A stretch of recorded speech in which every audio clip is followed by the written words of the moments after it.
comfortable, I'm going to welcome you. So, hello, everyone. Thank you for joining me today. I'm Peter Lang, and I'm here to unlock growth with programmatic M&A. Now, I teach agency owners, entrepreneurs, marketers how to buy other agencies and other businesses to scale or exit and achieve freedom. So today, I'm going to share the M&A strategies I and so many other programmatic buyers have used to compress time and hack growth in our businesses. Joining me is my better half and significant other, Vanessa. She's here answering questions that come up in the chat. Hello from San Francisco, Switzerland, Spain. Hola. Currently in Valencia, Spain, by the way. Loving Spain at the moment. So not too far from our European comrades here. Hello from India.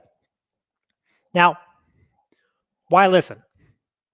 You might be wondering, with a sea of information out there, why should this session be any different? Why should I invest my next hour here? The answer is simple yet profound. This is not just about gaining knowledge. It's about transforming that knowledge into tangible growth.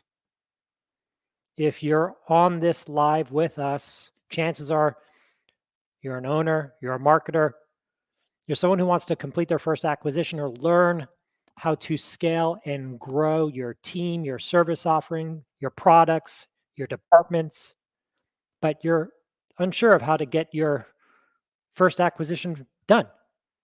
Or the fact that you could use acquisitions to actually scale and grow any component part of any business. I took a look. Many of you are marketing professionals working in another company today that potentially wants to acquire an agency instead of building one internal marketing department from scratch. This is the perfect training for you. By the end of this time together, you will see how you can complete your first acquisition, even if you don't have access to cash, credit, you've never thought of it before. We're going to make it something that you feel you can actually accomplish and realize how common it really is. So my promise, if you don't want to lose money on failed attempts to hack growth or on your first acquisition, if you want to avoid making mistakes that could cost you hundreds of thousands of dollars and understand this black box of M&A, stop everything else you're doing and focus on this training for the next 40 minutes. Close Discord, close Slack, close those inboxes, focus. And make sure you stay till the end so I can send you an exclusive invitation to the next Agency M&A Masterclass I'm hosting for everyone. You'll see the step-by-step process of how we find, evaluate, fund, and close deals. Our programmatic M&A systems is close to doing 3 to 4 deals a year that we teach, worth $2 million of businesses that you can close. Now, why should you listen to me? I've been in the agency business, the marketing sector, the growth category for over 14 years. I've built agencies from scratch and understand the struggle to make something from nothing. I know the growth marathon, the day-to-day hassles and joy, the long hours, the uncertainty, feeling stressed, and candidly feeling grateful too. The years it takes to cross different thresholds of revenue, $1 million, $2 million plus, sales in your department and growth. But there's nothing fruitful about having a startup. Starting from nothing is hard, takes time, and the statistics state most fail. I've acquired agencies and rolled them into platforms, kept them independent, also completely integrated them. I've spoken to over 2,000 agency owners on what they want and how to help them get what they want with programmatic M&A. Programmatic M&A, buying at a minimum and having a system to do so, 3 companies, 3 media properties, 3 deals a year. I'm also a co-founder in a boutique private equity firm buying and investing in agencies. And I have trained hundreds of agency owners and entrepreneurs to grow via M&A, mergers and acquisitions, through my agency M&A masterclass. I was like many of you, entrepreneurs, heads of your departments, maybe the only one in your departments. I know you wear too many hats and struggle to find people to share the load, always feeling under resourced. I know you want to grow and scale, or else you wouldn't be at a Growth Hackers live event. You want more prospects, more sales. Many of you have tried to create something new, to reinvent this wheel of growth to make this happen and build new systems and new sales teams to support it. Conferences, trainings, webinars like this, classes. You've been to so many, you probably earned 3 MBAs. You want to get to 5 million in revenue, 10 million, 20. And you've got a plan to get there in 5 years, maybe 10 years. Well, at least by the time you retire, if you get to retire. Slow, organic. But maybe there's a fast forward button, a way to get to your 5-year plan faster than you imagined possible. Maybe an easy way to solve your growth problems. To transition from running in circles, reinventing the wheel, to being a part of a rapidly growing enterprise. To scale, unlock liquidity, and maintain control over your growth. Maybe, just maybe, the answer to all your growth problems is mergers and acquisitions. Maybe that's your key to success. I did an acquisition in 7 days. With that one deal, I added a year's worth of revenue. It also had a 25-plus-year-old agency domain with reputable backlinks and domain authority. Now, my business had consistent annual growth, 20%. But almost overnight, we doubled. With that one deal, we had twice the clients, doubled the revenue, and an extra 200K in the bank. Not bad for 7 days of work. And it was fairly small relative to what we do now. And it shaved off years of work trying to scale to that level. After that deal was finalized, I thought, why the hell am I spending time doing sales and marketing? How much time have I wasted entertaining the tiny, incremental, organic, slow growth? I could just find another agency, another business that had even 30% of our size, 50%, and acquire them. You can solve every business problem and surpass every growth goal with mergers and acquisitions. It's my superpower, and it can be yours. M&A is a fast forward to your growth and exit. And wait, I don't have to hire more people to increase our capacity and build a more diverse workforce. I can find another business that has the right team and acquire them. And hang on, I don't have to go to conferences, webinars like this, read books, and learn everything about business and marketing and growth. I can find another company that's already doing it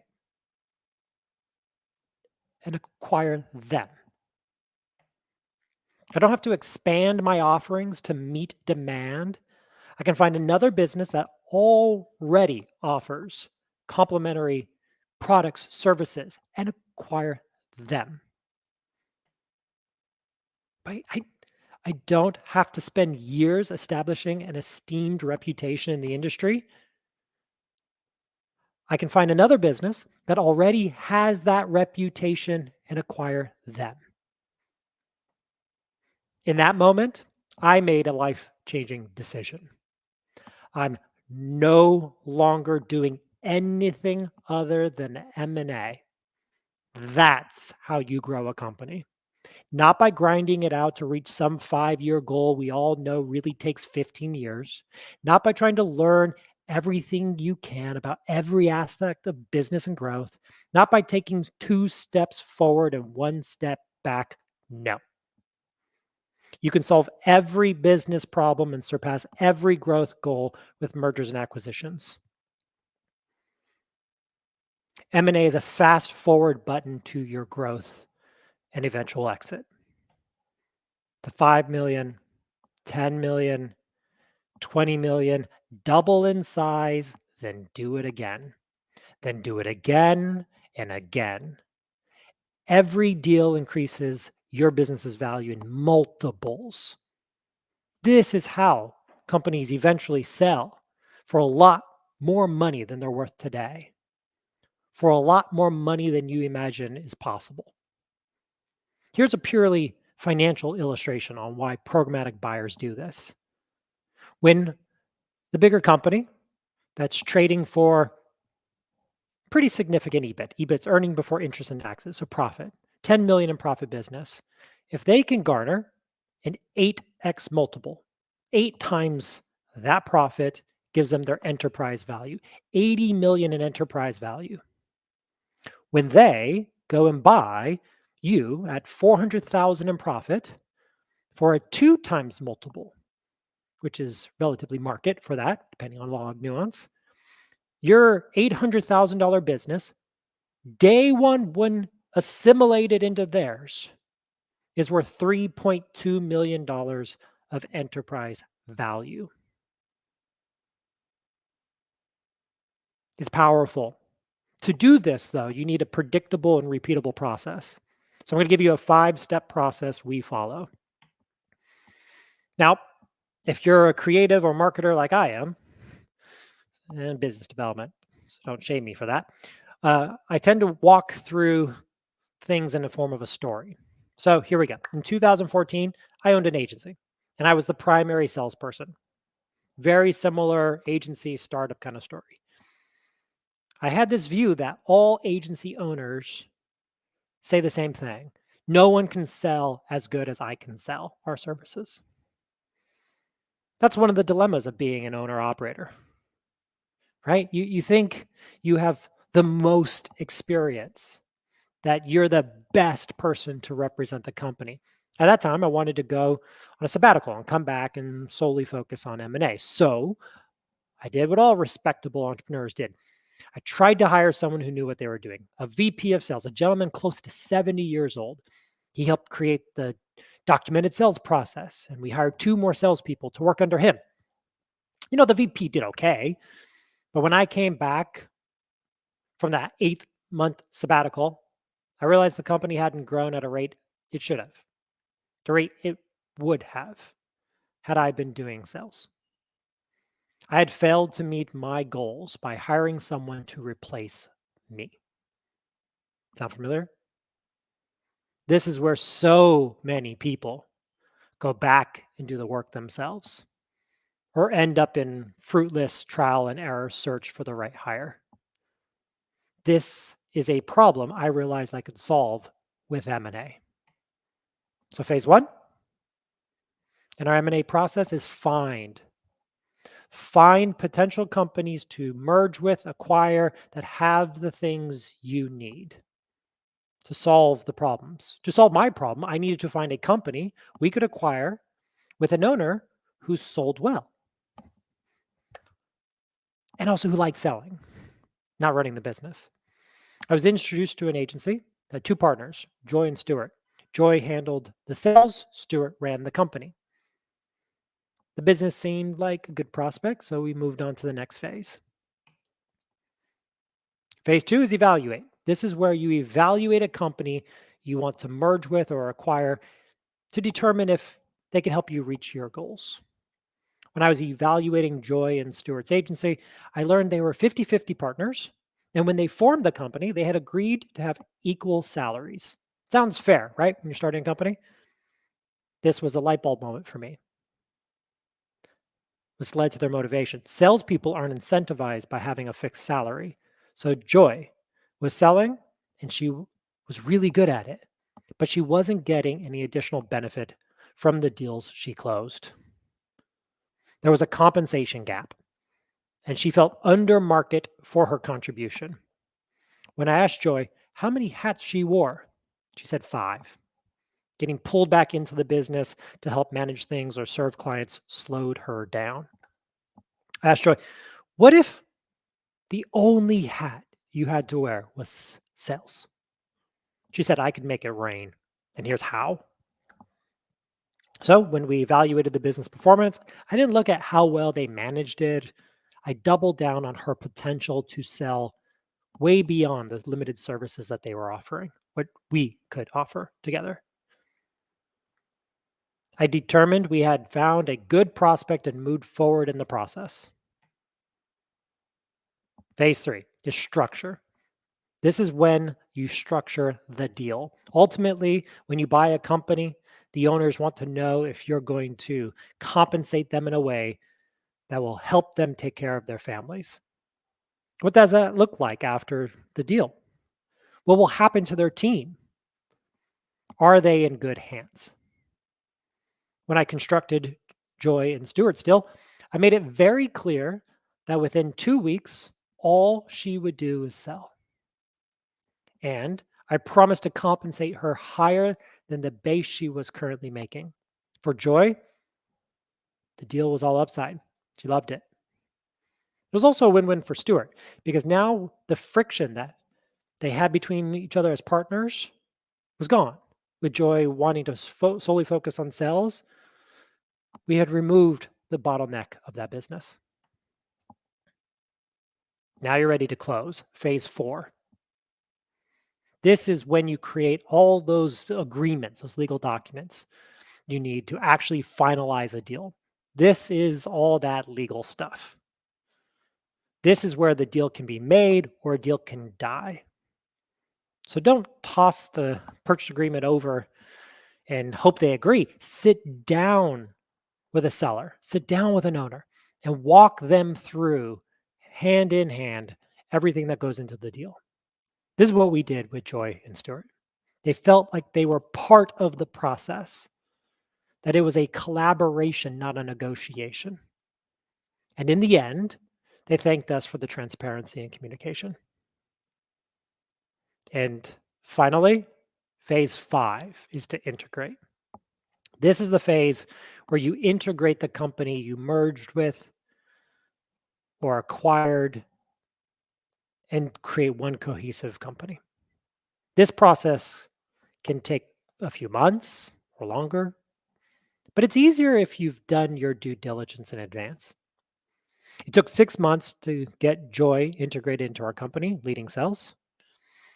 She was the best salesperson we have ever had and outperformed everyone for many, many years in a row. And she even outperformed my historical contributions. Problem solved. If this M&A process feels overwhelming to you, it's 100% normal. There's absolutely no reason you would know this process or how to do it. When you started your business, went into your professional career, M&A wasn't something you had to learn.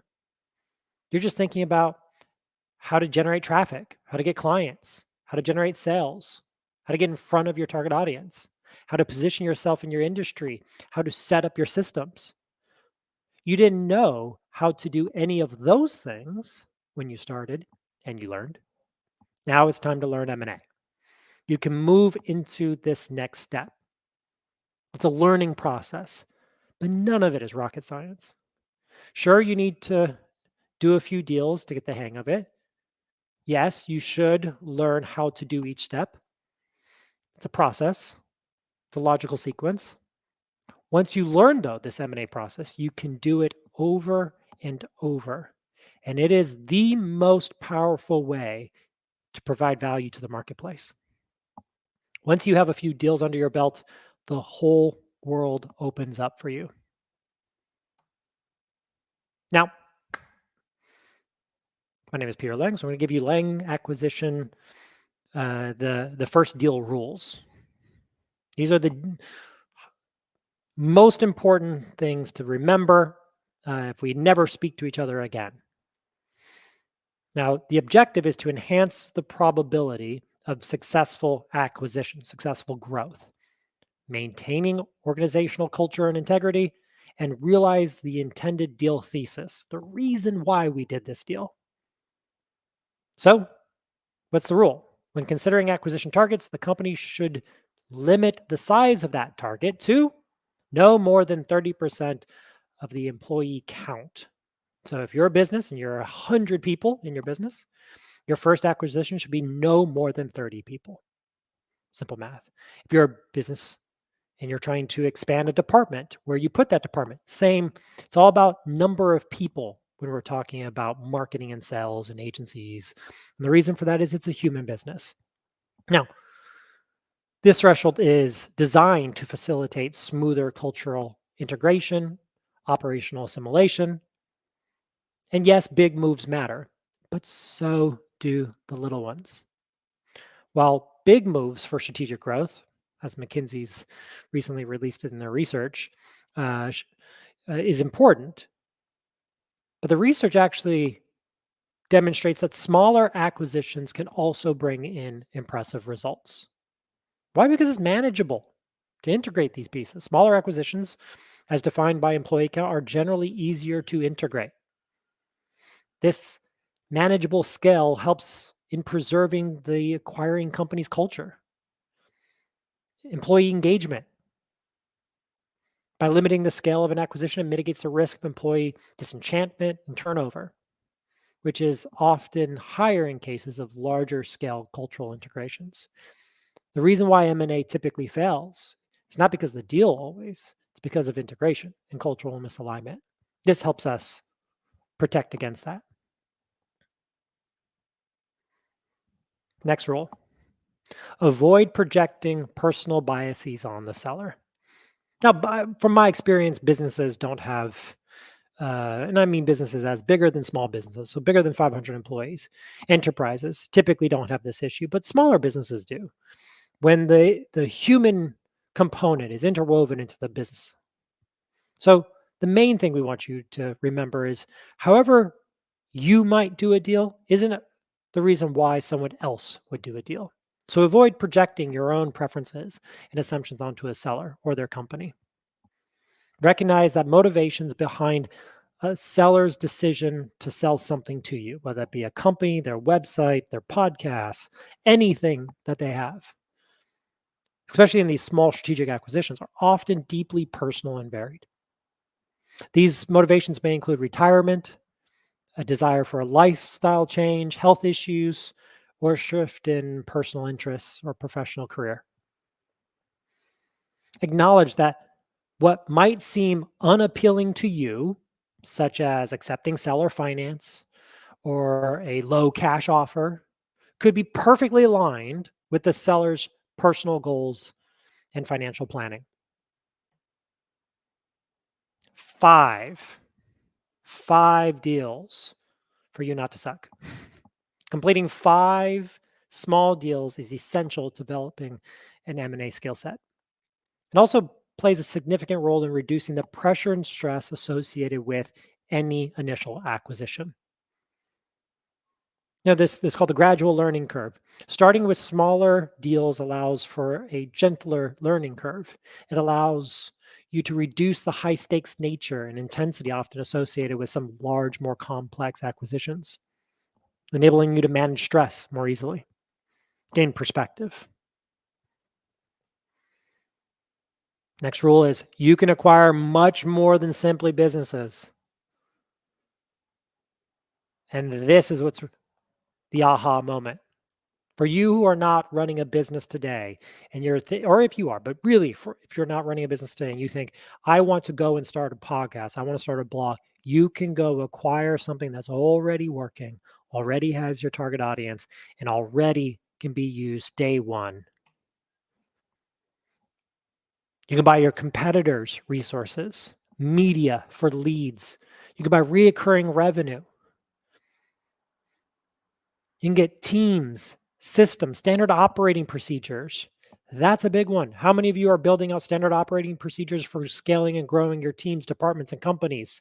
You can go and acquire someone else's, not just their business. You can get intellectual property, IP for innovation and change.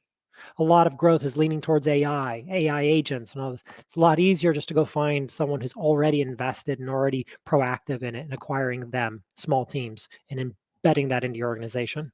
Products, services, rather than you coming up with it and testing, get something that's already working and put it into your system. Supply distribution for better margins, improving overall business. New geographies, right? Expanding the physical footprint, new verticals, products, services, things that you offer today that could be more attractive and a more cohesive offering. New sales channels. A lot of this, when you start expanding into a new platform, a new social media channel, all this stuff is like anything. It's like a startup, starting from scratch. You can go acquire these capabilities. You can acquire social profiles. You can acquire Facebook groups and communities. You can get new business. You can essentially get a smaller business that doesn't have the production capabilities and acquire the demand generation, the sales team from them to sell your services. You can do forward integration, so move one step closer to the final end market in your value chain. You can do backwards integration, move one step closer to the raw material and the supplier in your value chain. I did just that. So I have a brand. Vanessa is the president, my significant other. It's a digital agency business. It's an e-learning company where we teach programmatic M&A. And it was important for me, after being an agency owner and running a roll-up from 2010 to our exit in 2021, that we give back and we also continue to give to the community. And so I'm always looking for digital agencies. And to launch digital agency business, it's just like anything, starting from scratch. Till we found, step one, find. We found a community of highly engaged digital agency, started back in 2011. And I'll tell you, from someone who doesn't want to start things from scratch anymore, this was amazing. Instant audience, revenue, proven success, community engagement, our speed to market on being able to provide value to that community was compressed.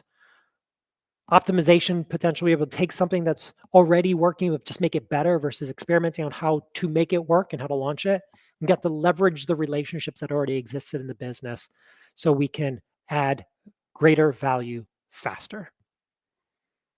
At this stage, solving business challenges through acquisition isn't just a strategy, it's the strategy.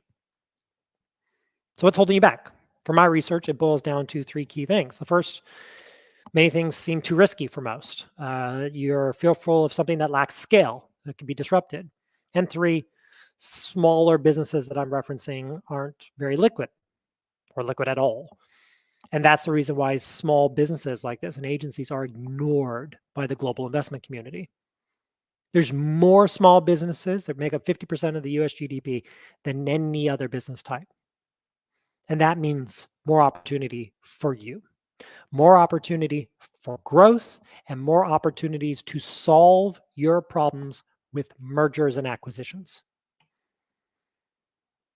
So what should your first deal look like? Well, you're going to start in the smaller end of the spectrum. You're going to start with Main Street businesses between 1 and 5 million, and they're typically going to trade for 2 to 5 times their earnings. This is where a lot of the M&A activity doesn't focus. Therefore, there's more opportunity there. Mid-market is private equity, and capital markets, of course, are publicly traded companies. By focusing there, there's more businesses for everyone to help take over.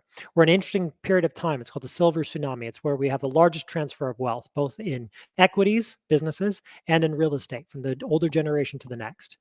And this is the largest transfer of wealth. So if we aren't picking up these businesses that are transitioning, who is? We won't compete globally. And this is happening in all markets everywhere.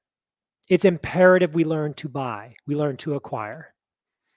So let me tell you how to fund these deals, because that's another question I typically get. There are 4 primary sources of funding. especially for businesses where the employees leave on Friday and you hope they come back on Monday, and you're basically buying client contracts and digital assets, things that are fairly intangible or goodwill. Oftentimes, we use asset or accounts receivable based lending if you don't have access to capital or in your balance sheet. This allows you to have the asset essentially pay for itself or extract cash from the asset's future performance. You can get equity, so you can come with your own cash. You can raise equity from friends and family or high net worth or accredited investors who can help inject capital into the transaction. And loans. If you're in the United States, the SBA, Small Business Administration, has a wonderful program for buying businesses. Now, it's a high leverage buyout model, but it's amortized over a period of time that allows you to buy cash flow with commercial debt backed by the government. It's a wonderful program. I'm going to be hosting another training, so if you haven't signed up yet for my 21-day, maybe Vanessa post in the comments, you'll subscribe to my list. We'll be talking with an SBA banker here pretty soon, spelling out what we're seeing in 2024 and 2025 for SBA lending to go buy these types of businesses. And there's many other sources. So at the end of the day, most of the time, you're just coming up for the down payment. So if you don't have the ability to come out of pocket for it, which is not always, you have to be creative. And that's just it. At the end of the day, deals get done by creative people looking for good outcomes for good assets. There's the deal-making side of this. And you have to have a motivated seller. Motivated is a Latin word broken into two, motive and action. Reason is motive, action, reason for action. You have to have a big enough reason for action, motivation. It's just like a house, though. You have a closing or down payment, except here, oftentimes for these smaller assets or for things that are hard to define a valuation, it's just a smaller down payment. And there's also ways to bake in you making money through transactions. That's not well known, but typically you can even raise enough capital to inject working capital, lines of credits, make them available to you as the buyer. So not only are you funding a transaction, you're infusing additional working capital or cash into your pocket or into the business. In most asset-light businesses, media, agencies, websites, content, there's two of the most powerful mechanisms for that. It's seller finance and earnouts. Now, small strategic acquisitions, well, we love seller finance. The seller holds the note. So that's a contract. It's an obligation for the buyer to pay the individual who sold the assets. You may be thinking, that's wishful. And it seems pretty uncommon in real estate and other areas, but not so in business acquisitions for this category. For the frustrated founder or burnt out person whose net worth is tied up in a company, these gradual payments may be the closest thing they'll get to a steady payout of income, similar to an annuity. The owner may keep some equity or split or roll over equity in some arrangement, which would decrease the purchase price but give them upside. You can also defer payments with some agreed upon benchmarks so you can meet the business performance expectations. So you're within a safe zone to get a deal done. Now, earnouts were created because of a purchase price gap, meaning me, the buyer, wants to pay less, and you, the seller, want more, or you think the future is brighter. But these earnouts are also where you can build on incentives for the performance and contribution of them going forward.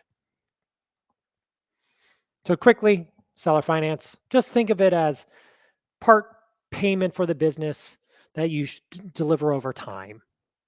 It's very tax advantageous to sellers because of the period of time in which those earnings are realized or those gains are realized. It's typically fixed and is a guaranteed payment. They also have interest bearing on those notes, 2 to 10%, depending on what's market, depending on where and when. Sits on the business's balance sheet as an amortization loan note. And the seller may want security over future payments to make sure that they have recourse if something goes wrong or if they don't get paid. And at the worst, they get it back. Earnouts are contingent payments, so they're not guaranteed. They also do not sit on the balance sheet. There's no security pledge. Essentially, it's a bonus payment almost to the seller as the company realizes certain expectations over time. And it's always based on performance. And in the agency world, in the marketing world, in the digital asset light world, they're very, very, very common. Their performance metrics are typically tied to revenue, profit, or EBITDA, earnings before interest, taxes, amortization. Can also be tied to gross profit and events. I'll give an example as we get to the end about how we tied it to the renewal of a contract. So I'll give you a few quick examples and then we'll have time for some questions. Small strategic acquisition. So we didn't have a development team. We wanted a development team to build in-house tech, but we also just didn't want to invest in a team and have a massive burn rate until we were revenue positive by the software they were building. So we acquired a small development shop. They were at 450,000 in revenue, about 18% profit margin. We did 1.5 times on that. Small enterprise value. And they essentially got paid by the sales that were generated from the clients and all the new business we gave them on top of the internal project that we assigned. Very common acqui-hire type structure. Another strategic acquisition. Well, this was more straightforward. The owner wanted to just kind of sunset their involvement. It was nearly $1 million in revenue, but the margin was not quite strong enough to justify higher purchase price or really aggressive terms. And so they agreed to guaranteed payments for 60 months. Very simple structure, but just allowed them the concrete residual earnings. They didn't need all the money on close. The next was a 1.65 million. This is gross profit. So this is after net of media. And their EBITDA was around 840,000. 3.3x multiple on that business, enterprise value 2.7. There was some cash on close, which I'll demonstrate in an upcoming table. There was a guaranteed payments in the form of an earnout, but provisional. So the total was there, but structured in a way that didn't put the go forward business at risk, and preferred equity that could roll as the EBITDA increased. Here's an example of that snapshot. So you have it as a reference. Ideally, there's just so many ways to come up with a deal that if you remove your preconceptions, if you think for a moment, what is it that the seller wants? And these are often sellers who have not listed their business. 80% of businesses that list for sale never find a home buyer. They never sell.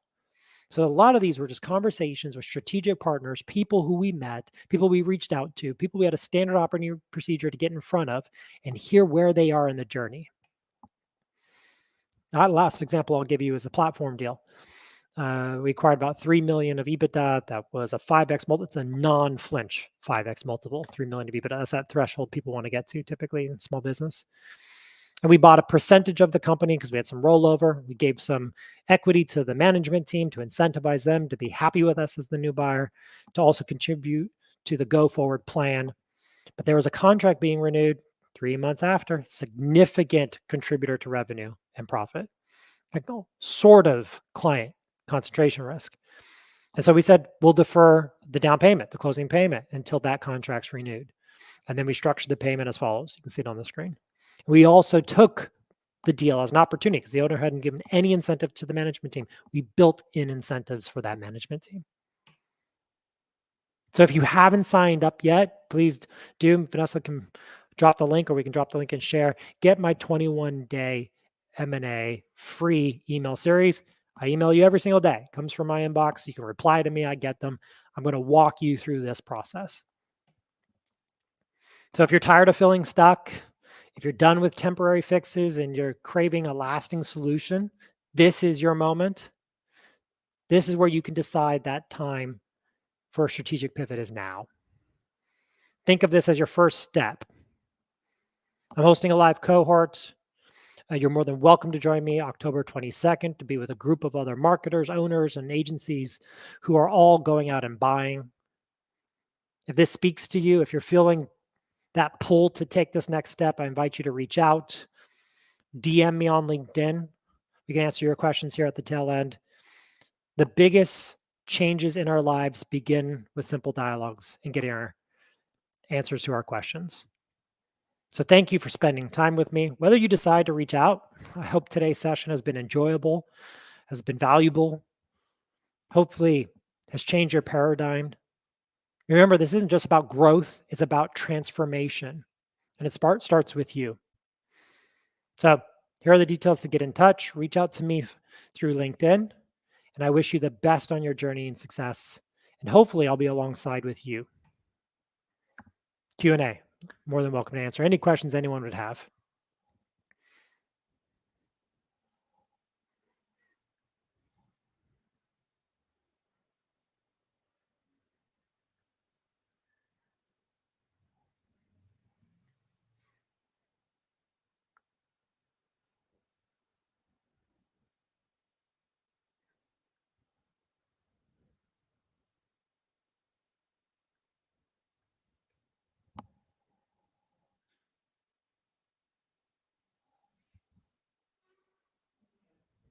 All right. No questions. Hopefully that's good. You see my LinkedIn information. Hopefully this was a spark and a catalyst. Connect with me on LinkedIn and send me your questions via DM. Have a wonderful Wednesday. Stay safe wherever you are. And hopefully we'll connect in the future. Cheers.